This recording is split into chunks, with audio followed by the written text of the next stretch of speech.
Hi, I'm Jeanette Palmer, and I'm joined by my co-hosts today, Kathy Wetters and Jim Wojciechowski. Good morning, everybody. Good morning.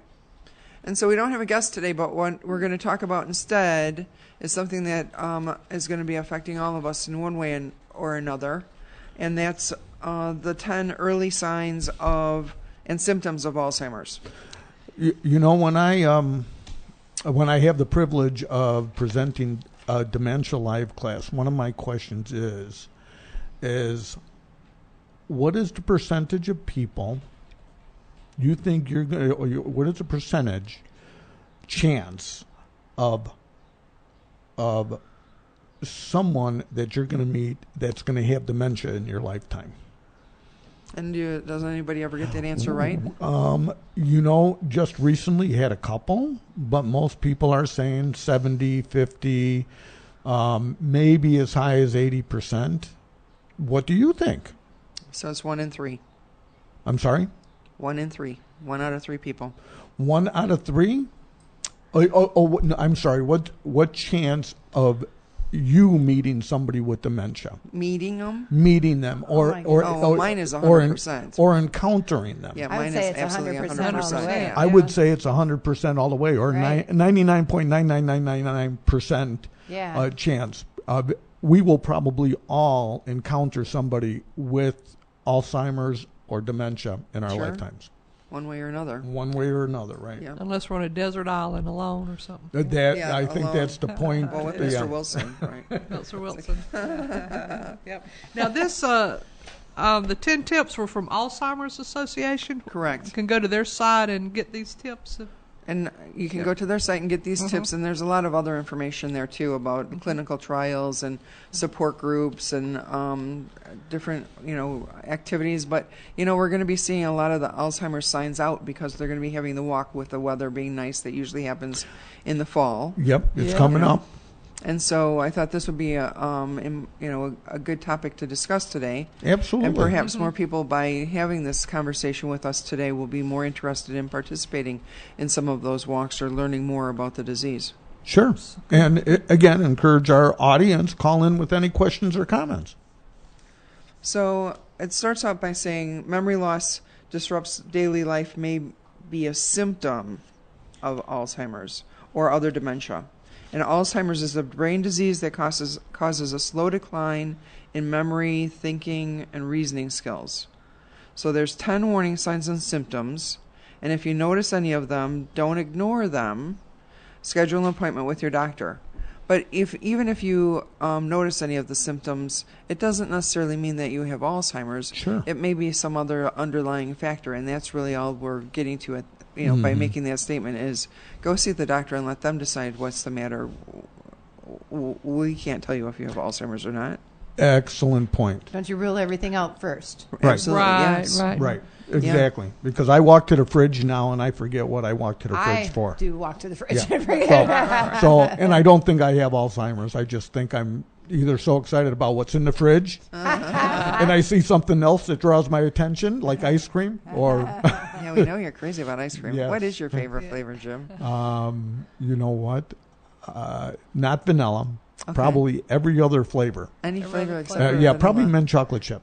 All right. But have you ever noticed sometime when you'll get to that other room, you'll realize you got something else on your mind. So our busy lives, I think, is part of it. Is we just don't sometimes remember because we're thinking of other. You know what? I think that's an excellent point. Look at our younger generation today with the immense amount of ADD. I think that might have passed on to us with everything that's changed in our lives. Sure. I think sometimes because our lives can be so fast-paced that it catches up. Our mind has to kind of catch up with it. So I don't think it's got to do with age at all. I think, like you said, with ADHD, a child goes from this to this to this to this, and the same thing really just happens. We just do it a little bit slower. Right. The older you get. So Right. that focus is what is the issue more than anything else. That's right. And this is why, like Jeanette said, go to a doctor and be tested. They have tests for this. And so, Kathy, do you want to talk about memory loss that disrupts daily life? So sometimes, people will begin in the early stages. They'll forget like important dates or events or repeat the same questions over and over again, asking you the same questions if you're their loved one or friend. And they increasingly will need to rely on memory aids, where maybe they keep a hard calendar right there with them, or you'll see them with a little notebook where they're jotting down what you're saying. And family, this is a sign, for family members to look and see, mom or dad or brother or sister or friend, or even a spouse, because we yeah. recently started care for someone that had early onset Alzheimer's at 57. Oh, wow. 57, yeah. So it's all kinds of different factors. Mm-hmm. How do they diagnose it, though? The same way they do the other Alzheimer's, but a doctor does. Yeah. And I know a loved one. We went to visit her, and she. We found these supplements that she had bought on her dining room table, and it was all for her memory. So that was one of our. We knew something was wrong, but we realized she realized something's wrong. She was trying to. And then you talk about the elephant in the room, and I saw something really cute on the internet, and it's called the Alzevent, where it's a giant purple elephant. Because nobody ever wants to talk about Alzheimer's, but it's the elephant in the room. Yes. And so they had a fundraiser, and they actually had a giant purple elephant walking around as the mascot. And isn't purple the hope sign for Alzheimer's? Mm-hmm. Yeah, good. Yeah, Or hope color. Right. That's cute. And it is a giant purple elephant. I'm is, sitting here thinking about it right now, and I'm going, probably one of my biggest fears in life is to be diagnosed with Alzheimer's. And so many people, I think, feel that way. Yeah. Mm-hmm. Yeah, right. Yeah, And so another symptom is challenges in planning or solving problems, where some people experience changes in their ability to develop and follow a plan or work with numbers. They may have trouble following a familiar recipe or keeping track of monthly bills. And they may have difficulty concentrating and take much longer to do things that they did before. So what's a typical age-related change? Can you give an example of that? Making occasional errors when balancing a checkbook. Okay. That would be typical. Or going to the fridge and forgetting what, or seeing something better. I'll add that one in there. Fine. Okay, thank you. Yeah. Number 3 is the difficulty of, I just said this, difficulty of completing familiar tasks at home, at work, or at leisure. So when you start forgetting to put down how many strokes it takes per hole, either you're a cheater or you might have some issues. So, and most of the times it's like cheaters. Yeah. Yeah. Okay. So people with Alzheimer's often find it hard to complete daily tasks. Sometimes people may have trouble driving to a familiar location, and one of my friends just had an example of this with his 93-year-old father.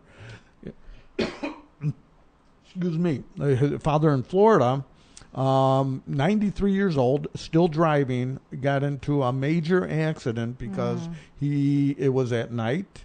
He was unfamiliar with the area and had gotten lost and made a right-hand turn from the far right lane. Right-hand turn from the far left lane. Okay. So it's very, very dangerous. And families, I hope you're listening here. This now becomes our kind of responsibility. Right. And I think that as adults, we always focus on the children, and we forget now that a lot of the adults are going to have childlike behavior, and we need to pay attention. Mm-hmm. Now, again, we're talking about some symptoms. Again, want to encourage a family member to take those they suspect, their family member that have Alzheimer's to the doctor. Like managing a budget. I've always had trouble with numbers, and I know I'm still pretty good here. Or remembering the favorite rules of the game. I think I mentioned this. You have to write down all your strokes when playing golf. Right. Yeah. And so what's typical age-related change? Occasionally needing help to use the settings on a microwave, and I need to read the instruction book like every 6 months. So, but or how to record a TV show and things like that. But things change so often. Right. But sometime getting back to being a busy life, have you ever? I've been guilty of this. You're driving somewhere, and you don't use GPS because you say I know where I'm going. But while you're driving down the road, everything else in life comes to your mind, and you're thinking about it, and you don't make a key turn, and then it hits you. It's like, oh, I miss it, but that goes through your mind. It's like, uh-oh. Am I slipping Every time here, on that 294 extension, I'm telling you. It's like Absolutely. But your mind wanders, you daydream, and then that could be not just typical, Right. age related. Yeah. And then trouble understanding visual images and spatial relationships. And I think this one is probably one of the most symptomatic. That's when I think the person themselves actually realizes they have a cognitive memory issue, or the family. Mm-hmm. So I think this is a big one. That's something what you're referring to is people who you would see on a normal basis, or you're somebody that you would see like a family member that you see quite frequently that you automatically should just know. Mm-hmm. And then the symptom would be if all of a sudden there just happens to be that disconnect upon first meet. Because there's people that I see and can't remember. There's other people who are wrong with names and, bad with faces or bad with passing people. You're talking about somebody that you would normally connect with on a regular basis. That's correct. Your daughter, your not going to the high school reunion and trying to figure out who that was. Exactly. Right. Yeah. Right, yeah. Yeah. Mm-hmm. So somebody that you're in constant contact with, your husband, your wife, something like that. Yeah. And then trouble understanding visual images and spatial relationships. So the vision, so many people wear glasses now, and, stepping down a step or realizing that that's the door to the outside or a window to the outside, those would be those spatial relationships too, right? Mm-hmm. Yeah, I would think so. And have you ever seen some presentations? I saw someone give this at a networking meeting over in DuPage County once. Different colors with dementia, some colors are easier for someone with dementia to recognize than others. So really, the colors you use matter. And so to have a white plate on a white placemat, you can't see that that's the edge of the plate. So you're not able to differentiate that. And that's some of the things that we recommend too for families is have a colored plate, but not, or more a colored Contrast. placemat. And a white plate so that they can see the food that's on the plate. Interesting. And then also, part of the peripheral vision is going, and so the vision forward is usually what's most in focus. But you need to rule things out, right? There was something about the toilet seat too, wasn't there? Yeah, although like I think that starts at infancy for a men. different color. A different color toilet seat sometimes a good cue. Right. They say, the ring. Because Yeah, otherwise it's different No, I just white totally and white. understand it's white on white. Yeah. Uh-oh. Because I always forget to put the seat back down. Ah. I get in trouble for that. That's a lifelong debate, though. It is. Yeah, it that's a whole never other goes show. away. That's right. 35 years we haven't solved that one in our house. Yeah. So also, obviously, vision changes related to cataracts. That's not going to be a sign or a symptom of Alzheimer's. No. Or if your vision changing and you're needing new glasses this year. Yeah. That's not going to be a sign of it. No. So. But again, that can fall back to the symptoms if you don't check with your doctor, because that can be not recognizing a face, not recognizing peripheral, you're around you, Absolutely. your distance, depth perception. Absolutely. Sure. Absolutely. I in fact, I just noticed, or my wife just noticed twice. She had an operation 6 years ago, and I forget what it was called. Oh, LASIK. Yeah. It was sort of a LASIK type of thing, and her eyesight was just fantastic, and she's noticed a huge change in it just over the last 6 months. Wow. Now that she's turned 40? Yeah, she just turned 40. I hope I get a thank you. Yes, hon. yeah. There you go. That's what happened to me. It's the minute I turned 40, I needed bifocals. That's, Yeah, yes. yeah. Yeah. I'm sure that's what happened to your wife too, Jim. Mm-hmm. So new problems with words in speaking or writing. Sometimes someone with Alzheimer's will have trouble carrying out a conversation because they can't think of that word to use, and in the middle of the sentence they stop because they can't find out that word in their brain, or they repeat themselves. They forgot they just told you that, and they'll tell you again, or they'll substitute one word for another word because they can't think of the word they want to use. An example is given, the right word to call things like a watch, they'll call it a hand clock, because something like that. They're thinking through, My little aunt, my mom's older sister, that was our first sign with her, is she was a first grade English teacher. First grade teacher, but English was like her deal. You had to have everything properly enunciated, and the written words, sentence structure. She taught me when I was really little, to get us, me and my brothers and sisters, a head start, she would say. Cool.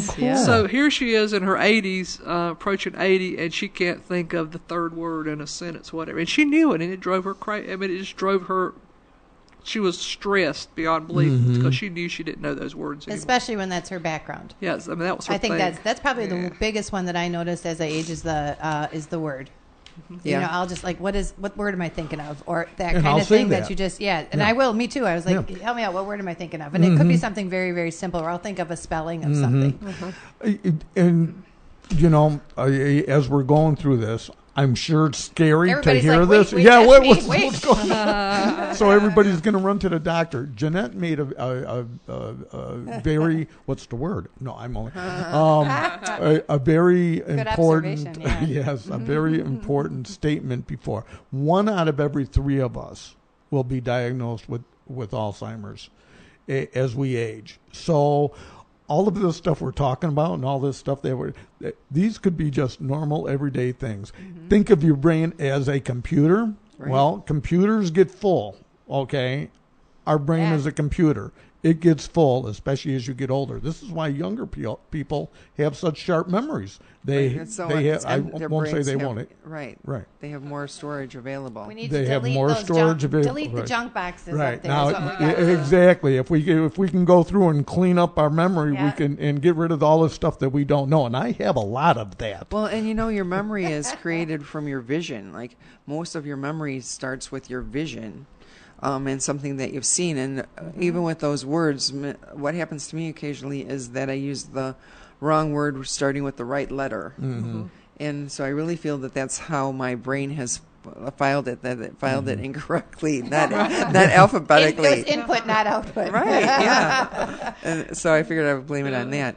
But, so much of our memory is created by vision. Sure, Right. sure. And I would have to think that along with music, those familiar sights are some of the last memories to go to. Right. So, number 7, a person with Alzheimer's disease may put things in unusual places. Oh boy, I'm in trouble. No, Okay. this one is putting things in unusual places, not misplacing things from time to time, and retracing your steps to find them. I had a family Oh, member thank that you, put Lord. Tupperware on the stove with beans in it. Oh boy! Yeah, on the stovetop. Yeah, Yeah. that's a great. And she did end up succumbing to Alzheimer's. And that would That's be a great something example. that is a great example when it's so Blatantly obvious. blatantly obvious, right? Okay, say you park your car and you forget where you parked your car. That would be a concern. If you go to your driveway and the car's not there, that would be a concern. Sure. So. I always sometimes wonder if you ever sense that somebody is having difficulty or, early onset, a family member and everybody always fights on going to the doctor and nobody ever admits that it's ever a problem. Sure. I always wonder if it's ever a good precursor, even for if somebody is still happens to be driving, just make sure you prepare them for a GPS all the time or have something, that helps give them instruction or something like that. If you know what I mean? That's a great idea. But then they'd have to know how to use how it, to right? insert. I know, but somebody out there who is in Alzheimer's research should be determining a GPS at the minute you get in the car it automatically sets to your home base. Yeah. Like, you know what I mean? That should, Yeah. should be an obvious app that Right. somebody needs to be making for people. Oh, well, they That have would be that. a Like good my safety. GPS, I can tell it to take me home. Can ya? Really? And it takes me to my home address. Yes. See? From no matter where I am. I got to try that on my Yeah. phone. Yeah. But that's a real good point. I was speaking to someone earlier last week that was talking about a loved one having memory issues, and they were talking about going to another suburb. And I said, well, did your loved one have trouble getting there? And the response I got was, no, there was no trouble at all because of GPS. GPS told every turn. So an intelligent person, it's the memory, because they don't have to think; they just follow. They're intelligent. Yeah. So they don't have to remember how to get to that suburb. It tells them. So that's a good We're point. going to have to work on that app, Leo. I know, right? So decreased or poor judgment. People with Alzheimer's may experience changes in judgment or decision making. For example, they may use poor judgment with dealing with money, giving large amounts of money to telemarketers, or they may pay less attention to grooming or keeping themselves clean. So that would be poor judgment. That almighty shower that folks don't Oh want my to take. gosh. Yep. Yeah.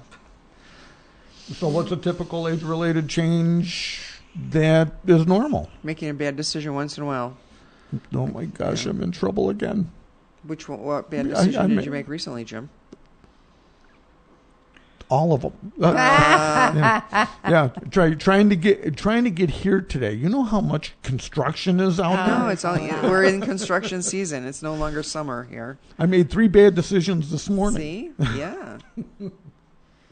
And so, withdrawal from work or social activities, we see that frequently. We see it all the time, don't we? Mm-hmm. Don't want to go out, just shutting themselves off. Mm-hmm. And that's why we're all so excited about dementia-friendly communities, with the hope that by everybody understanding what it's like to have dementia, that will be more welcoming, so people don't have to remove themselves from their hobbies or social activities or work projects or sports. Exactly. Now, again, we're talking about Alzheimer's here, but this is another good reason to go to a doctor and have things checked out, because removing yourself from social activities or work activities could be a sign of depression.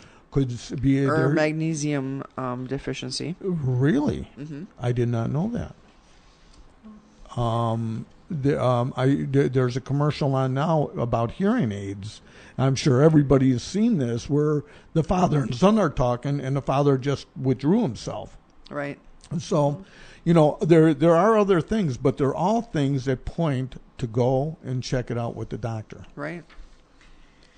And so early typical age-related change. So developing very specific ways of doing things and becoming irritable when a routine is disrupted. So some of that OCD, although we see that, with people that don't necessarily have Alzheimer's, but it is, it's a condition. We were visiting with someone once that she accused her children of poisoning her, and she didn't want to eat the food they brought over. Now, that was a completely just paranoia, paranoia thought, and it was really tough to get around, though. It was really tough. It was kind of challenging to how to handle that.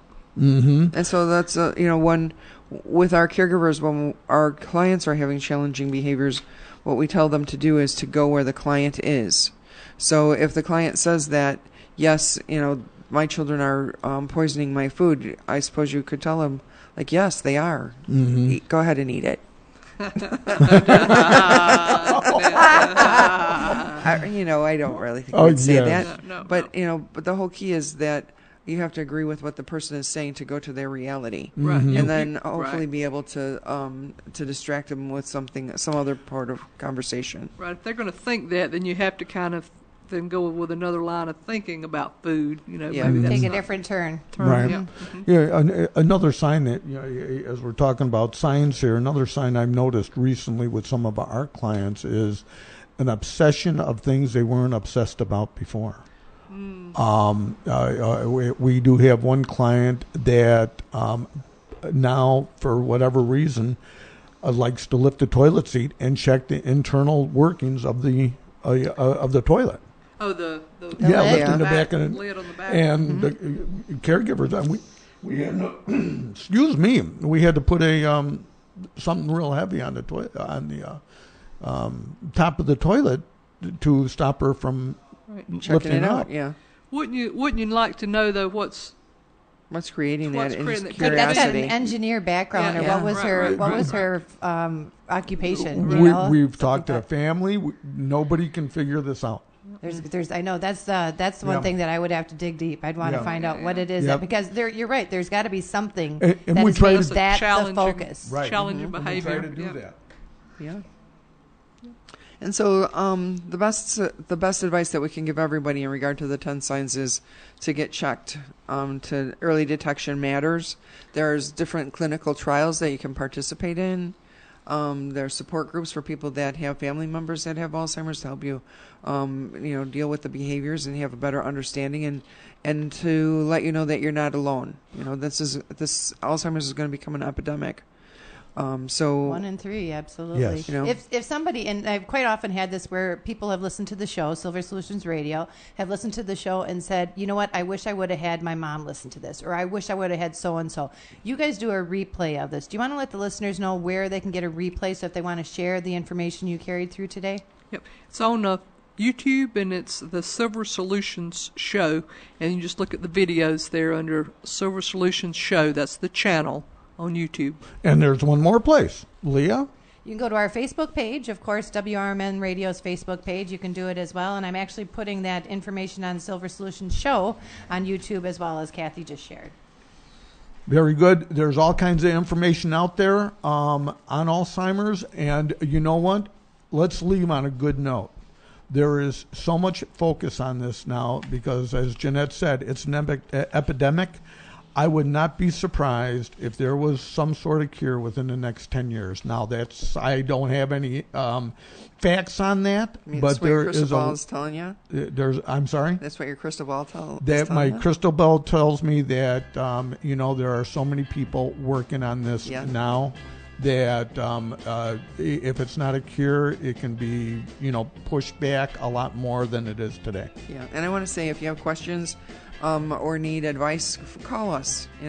We might not have the solution, but we may be able to give you a contact that can help you.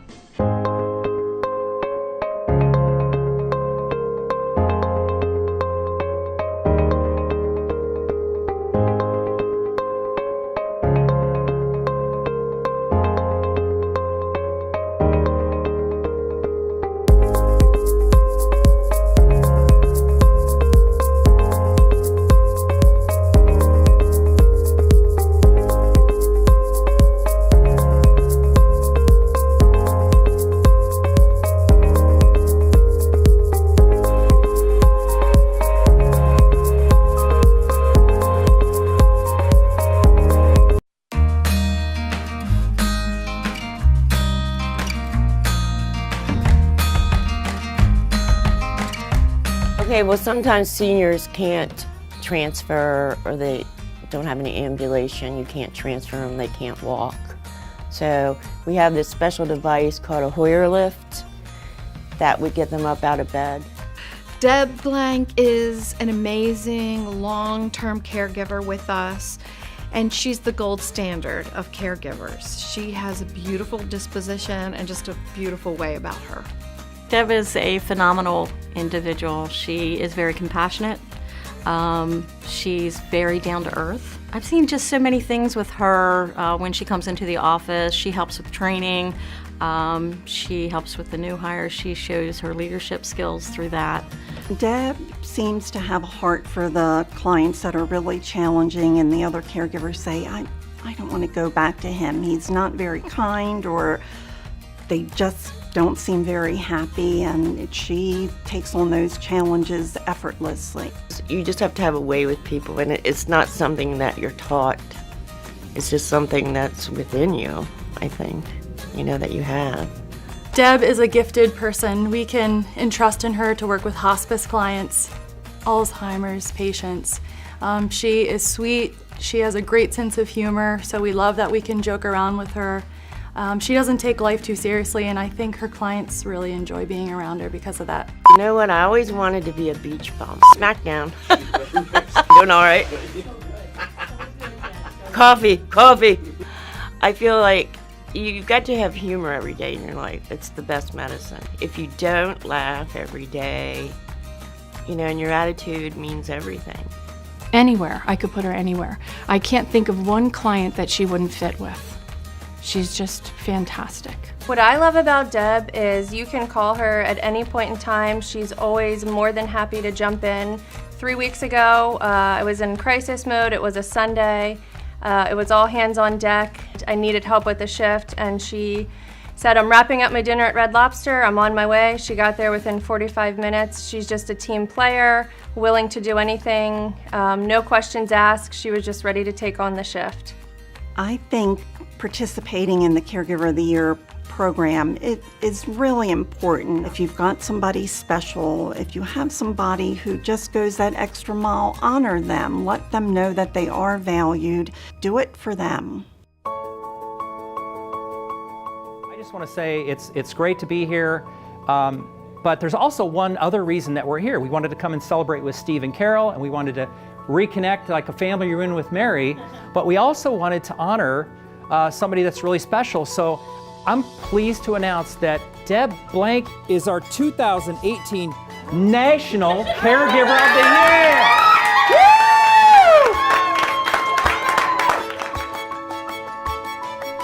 I know, I'm still trying to absorb this. I called my daughter last night. It was like 11 o'clock. I said, are you still up?